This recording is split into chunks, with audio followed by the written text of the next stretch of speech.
আজকে আমি দেখাবো কিভাবে পিসির নোটপ্যাডে কোনো কিছু লিখতে গেলে ভুল হলে কিভাবে সেটা সংশোধন হয়ে যাবে অটোমেটিক। ভিডিও যাতে ভুলে না যান সেই জন্য অবশ্যই ভিডিওটাকে সেভ করে রাখবেন এবং পিসির ল্যাপটপ ইউজার প্রত্যেকটা ফ্রেন্ডকে আপনার ভিডিওটাকে শেয়ার করবেন। এখান থেকে আমি সেটিংসে চলে যাব, এরপর টাইম অ্যান্ড ল্যাঙ্গুয়েজ এইখানে ক্লিক করব, তারপর টাইপিং এই অপশনে ক্লিক করব। করার পর প্রথম যে দুইটা অপশন আছে এই দুইটাকে আমরা ওপেন করে দিব। এখান থেকে এখানে আমি টাইপ করব আমব্রেলা।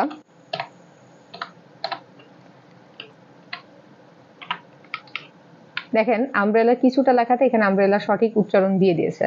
এরপরে আপনি চাইলে কোম্পানি বলেন, ইজ ইন, মানে আপনি আপনার সেন্টেন্স অনুযায়ী এখানে বসাই দিতে পারবেন খুব ইজিলি ভাবে।